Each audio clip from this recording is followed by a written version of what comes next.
Hi, this is Greg Kihlstrom. Welcome to the Agile World podcast, where we discuss customer experience, employee experience, and transformation in an agile age. The Agile World podcast is brought to you by TEKsystems, an industry leader in full-stack technology services, talent services, and real-world application. For more information, go to teksystems.com. To read more about the topics discussed on this show, you can go to my website at theagile.world and read my latest articles or get a copy of my latest book, The Center of Experience, a blueprint for creating an experience-led organization, now available on Amazon and other retailers. My name is Greg Kihlstrom, and I'm the CEO and co-founder of CareerGig and the host of the Agile World podcast. Today, we're going to talk about how to exhibit bold leadership in times of change and the need to build mutual trust between leadership and employees for the long-term sustainability of an organization. To help me discuss this topic, I'd like to welcome Chris Mahai, president of Aveus, a division of Medecision, and author of several books, including the most recent, Bold, Essential Leadership for Transformative Change. Chris, welcome to the show. Greg, thanks. I appreciate the invitation. Yeah, looking forward to talking with you. So let's start by talking a little bit about your background. You're an entrepreneur, and your company Aveus was acquired by Medecision recently. Tell us a little bit about that journey as an entrepreneur. Sure. And I'll try not to go into too much detail, but I do need to point out, because it kind of relates to the way that we were thinking when we started Aveus. But I came to entrepreneurialism after an early career, first in financial services and the media world, in both cases in big companies. And what's relevant to your question is that my time in financial services was right during the height of deregulation of the industry. So we had to invent everything, reinvent. We had to learn what product management was. Our view of marketing had to extend from, get a toaster with a checking account to pricing strategies and true, fully formed marketing. And then I went into the media world in a publishing and company just at the time that the internet was coming online, and we had to immediately pivot to think about how does this new emerging online world, how can we benefit from it? And so those big experiences in transformation taught me personally that I loved the businesses I was in. I feel like I had a great career in both of them, but I really love change, and I love change done well. And looking around, we were seeing that most organizations struggle with accomplishing the things they set out to accomplish when they talk about transformation. So when we established Aveus, it was 1999. Prince was singing the song, and Right. The dot-com explosion was happening. There were all kinds of crazy ideas for people that might be listening that were around then. And the business rules, as we had all been taught in MBA school, were supposed to change completely.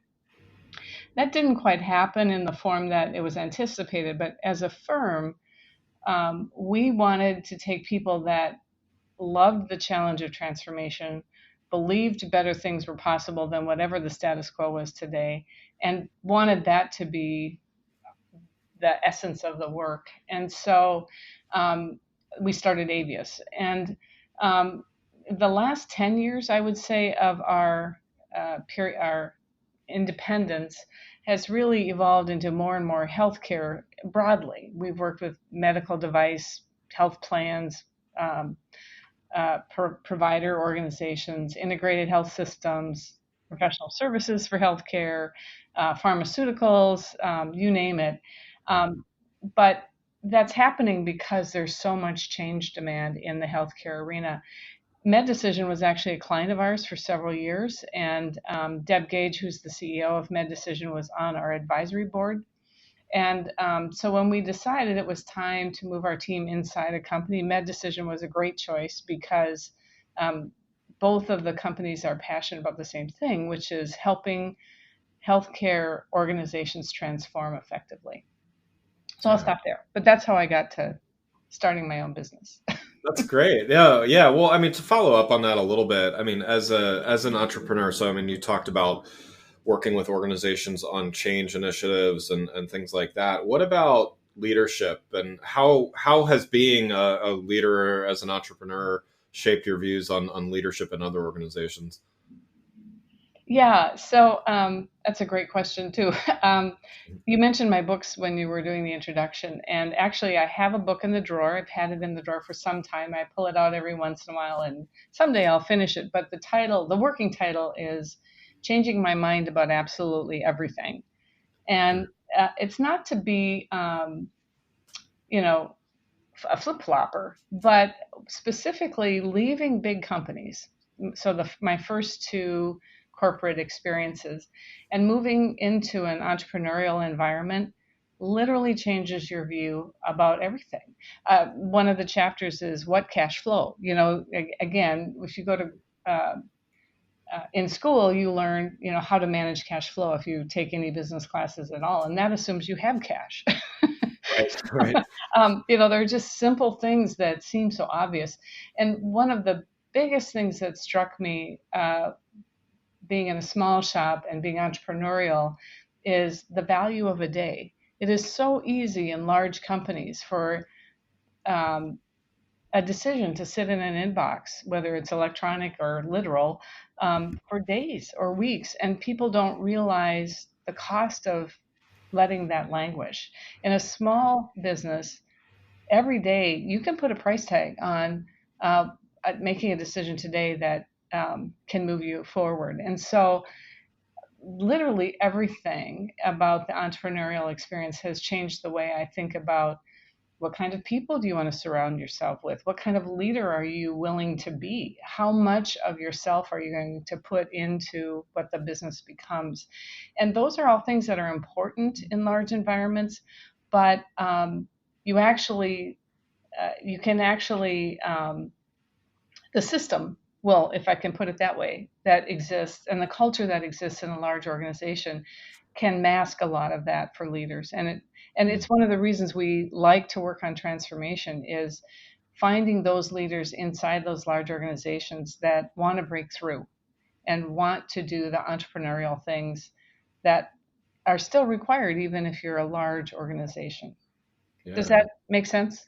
Yeah, no, it does. It does. Well, yeah, let's switch gears a little bit to talk about another one of your books, and what you define as bold leadership, as defined in your most recent book. Can you explain what you mean by bold? Yeah. So again, another short story. We hit our 15th anniversary in 2014, and at the time there were four partner owners. I was the managing partner throughout, and we were sitting around celebrating and drinking champagne. And I asked what I thought was kind of a benign question, which was, when was our work fabulous? Not just good, not just great, but really out of the park, fabulous. And being consultants, we got out our whiteboard and we jotted down, what does fabulous mean? And of course, the first thing had to be the client got more than they expected. They were able to transform more effectively. They got bigger results. They grew faster, whatever the decisions were. And then from our side, our team were energized by the work. We were learning and doing exciting work, world changing work. And then we looked at, it was over 140 companies at the time that we'd worked with in those first 15 years. And we only picked 12 that we thought were fabulous. We thought we did very good work. We get really high scores when we ask our customers to rate and refer us. So we have really good CSAT and NPS scores, whatever measure you want to relate to. Yeah. But in our own minds, only a dozen were fabulous. And so my next question was, why? And we looked at, are we better at solving some problems? It wasn't that. Is it that Right. businesses that put more resources on problems are more successful? It wasn't that. And what we found is that in all of the fabulous examples, the really successful examples, there was a person who was different, who had these rare characteristics that allowed them to accomplish things that others either don't or don't even attempt. And so we went on this journey to find bold leaders because we wanted to work with more of them, frankly, Yeah. Yeah. selfishly. And so the definition of a bold leader is pretty simple. It's someone who thinks and acts beyond the existing organizational limits, is imaginative, and is willing to take risks to get rewarding results. I would add to that, in our experience, they are also, they know they don't have all the answers, and they are willing to take outside counsel because they value a change in perspective. So they're willing not just to work with us, but to, to find resources that can help them move their organization in bolder ways. Yeah. They do have some underlying qualities that we test for. And so maybe we can talk about that a little later if you want to. But there's certain characteristics that these people consistently showed up with. So we created an assessment to test for that. Yeah, I think it would be great if you go through that. Actually, that would help. Okay, so this also came, this is a true story. One of our clients said at the time, I don't know if we have any bold leaders when we were talking to them, which was a frightening thought to me in this world because um, we're talking about agility. How can you Yeah. move fast if you don't have this kind of leadership? So that when we did well over 100 interviews before we wrote the book. I've probably done that many since. We've had grouped conversations. We've done some survey work, and four characteristics popped out consistently: when curiosity, confidence, empathy, and trust. And the difference, and I talk about this in the book, most leadership books, there's some really wonderful leadership books out there, but they start with leadership can be taught. And I believe leadership skills can be taught. But Yeah. for bold transformation, these people come in with some native born, natural born competencies, and it's these four. They are curious and have been, they never lost that 2-year-old Right. why person. They're confident, and whether usually they've been through the interviews I've done, most people have experienced some really hard knocks and setbacks only to come out stronger. Mm. They have empathy. You can train empathy skills. We do it all the time in our human-centered design work. But people that have a natural ability to connect with others, not just to understand them, but to translate what they're feeling and observing into the decisions they make. And then the ability to earn and give trust. And I know that's something you mentioned in the intro you want to talk about. But trust is fundamental to, um, you're never going to change an organization single handedly. So you've got to bring people with you. And the only way you bring people with you is to build authentic trust. Yeah. Yeah. Well, you recently wrote a white paper about demonstrating bold leadership during times like those that we're living in, during a global pandemic. How does bold leadership, does it look differently? Are different things required in it? What are the special things to keep in mind during a time such as what we're living in? Yeah, I think this has been a difficult year for everybody. I think, All right. and in every business, and certainly working with healthcare organizations struggling to figure out what the rules are as the COVID guidance has evolved, struggling to serve their communities, take care of their healthcare workers. And we've seen a real range of response, everything from um, organizations that literally furloughed and hunkered down to do as little as possible and to manage expenses became the priority um, first. To other organizations, I know one that they decided literally overnight to go completely virtual in all their care, and within 24 hours had equipped all of their care providers to be virtual with all of their member patients. That's bold to say Yeah. we can't wait. We have to move, and you're seeing that even on Main Street. I think there are certain people that in a crisis rise to the occasion, and you see this in right down the block from where I used to live. One of the chefs rallied a whole bunch of chefs in town to start making food for food banks And you see people converting small manufacturing plants to make PPE. Those are bold leaders who are saying that, don't be, they have the confidence to say, we're going to get through this and we're going to do things differently. And when we come out the other side, we're not going back, we're going forward. And there are just a million examples that are probably on the news every night. But you literally see the spectrum of people sheltering in place to the point of, they're almost incapacitated, to the people on the other extreme who become uber innovators. Right. Yeah. Well, one more question on this line of thinking. So you talked about what bold leadership is for organizations that either you start working with or that are someone listening to this podcast. What's a good way to get started? Like where do you start when you want to make this kind of transformation? Yeah.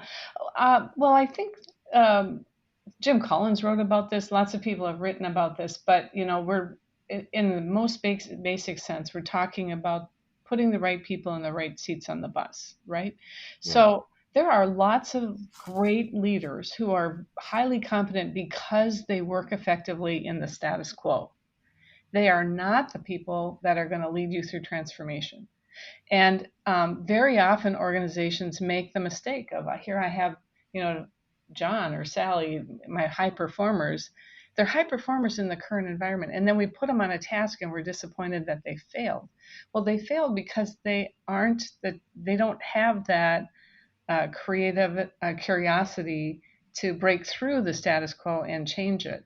So the first place I tell organizations to start is define what you need to accomplish in the transformation, and then literally assess people. In the book, we give people, here's a handful of questions you can ask, and you can immediately say, is this person bold or not? Are they capable of transformation or not? You can also put people through the free online assessment we have, but start by matching the person to the task and not sort of a political process. The other thing I see organizations do that is a huge mistake, and when you're talking about agility, they let the politics of the organization or the structure of the organization make a transformation become representative government. And that just frankly doesn't work. The people who are assigned to those roles usually come in with a protect my function orientation, not a let's reinvent the organization orientation. So the place to start is, what's the task? What are the skills required? And then where do we find the people free of whatever our current rules are? Yeah. Well, you mentioned Agile. So since we are on the Agile world here, let's talk a little bit about this relationship between bold leadership and agility. So you define a bold leader as someone who thinks and acts beyond existing organizational limits, is imaginative, willing to take risks to get rewarding results. How do you think this enables someone to encourage this adaptivity and agility within an organization that's required really to be successful? Yeah, well, I think let's just start with this. The world's moving fast. Competition is fierce and getting more so. And traditional command and control structures are limiters. They are designed to protect and reduce risk. That's what they're designed to do, and execute current rules. So when you're talking about agile, whether you literally mean agile development or you mean just creating agility and nimbleness in your organization, you need people who they're not satisfied with the status quo, that see a wall and their question is, what's on the other side? How do we break through? And to help encourage them to invent the next chapter. And I'm very excited because I feel like, there's a lot of talk about, the tensions of generations at work. I honestly don't see that. I see bold leaders of all ages. And especially, I see younger people coming into the workforce who really have grown up with this curiosity gene energized. And so I think that having a diverse population, having lots of people who see different points of view, having people who understand that speed and nimbleness is how you win in the marketplace today. Um, all the other things you can put in place once you kind of commit to how you want to operate differently than the kind of classic command and control. Yeah, yeah. And the other thing I'd say, Greg, if you look literally at agile methodology, the whole notion of scrum teams is a really simple idea. It is get a group of people, give them a task no more than 2 or 3 weeks long, evaluate what they got done, set the next task, and move again. So it's that small wins on the way to a big win. It's a really simple thing for people to get their heads around. Yeah. Yeah, agreed. And I think it's having talked with a lot of people, I think while there are definitely some organizations that are using Agile in a very strict, strict methodology. I think what you're keying on here is that there's ways to introduce agility and incremental improvements and all that without necessarily getting everybody Scrum certified and all. Exactly. It's certainly appropriate in certain cases, but not in all. And I think that's what I think that maybe scares some people off from adopting some of the good things about it, because they think it needs it's kind of black or white. It's all or nothing approach. Well, and you see that, I mean, that happened in the quality movement. It Yeah. happened in the Six Sigma movement and Lean, and now it's happening in Agile. People take the methodology as gospel versus practical. Yeah. And my whole view is be practical. Yeah. Get Yeah. something out of it. No, that's a great point.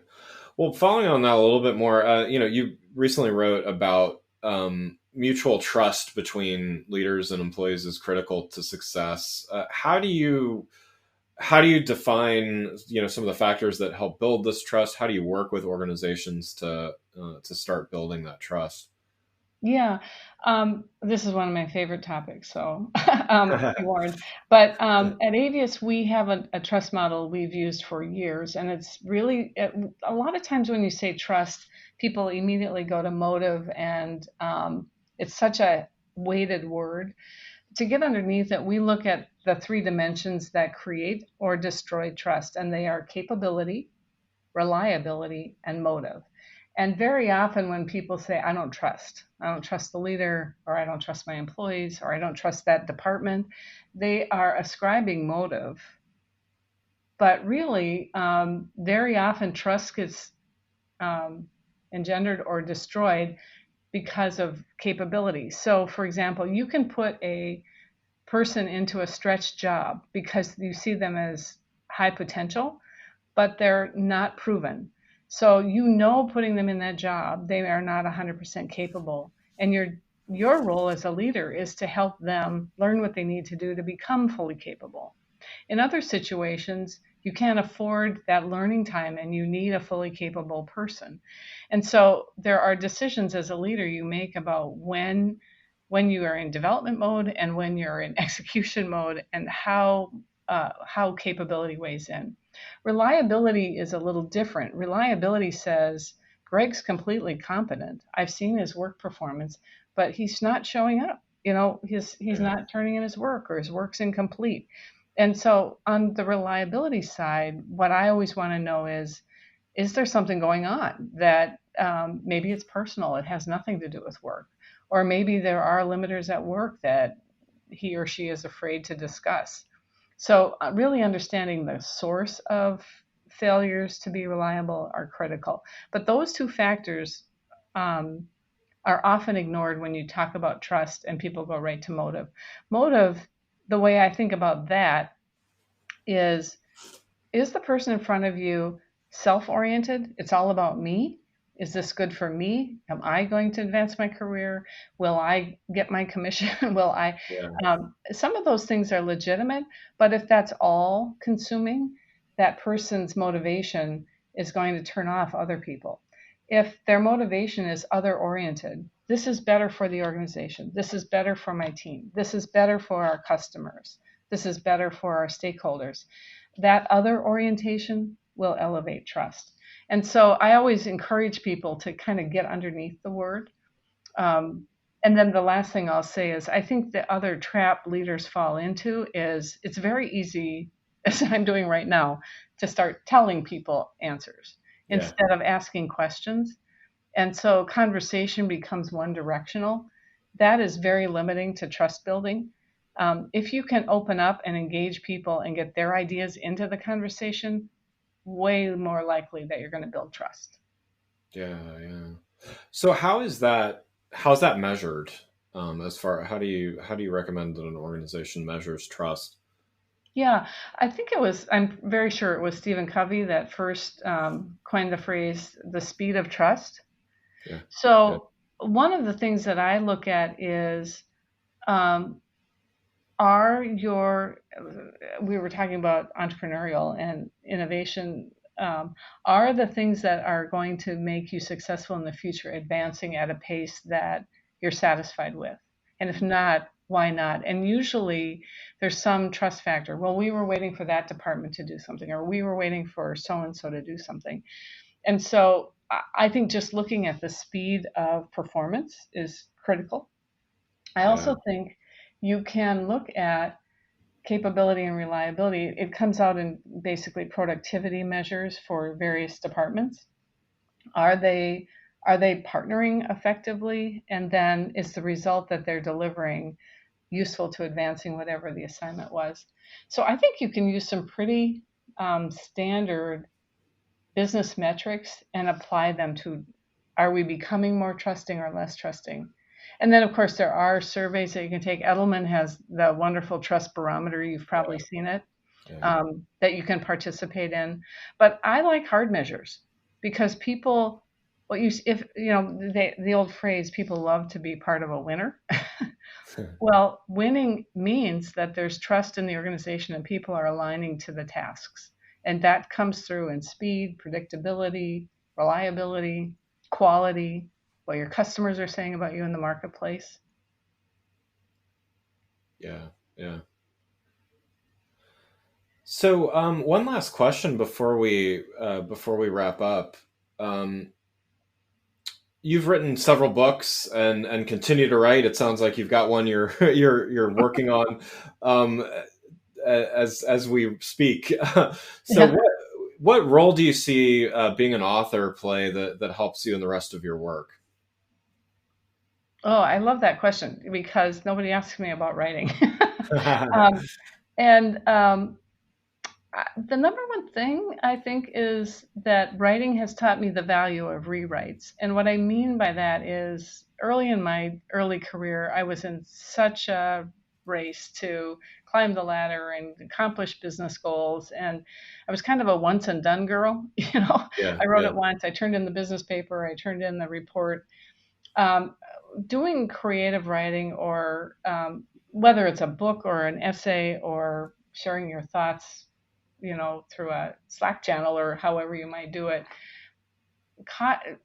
inviting people into your thinking process is what I like to do. So when I'm writing something, I like to invite people to be critics, to give me feedback because it expands your thinking.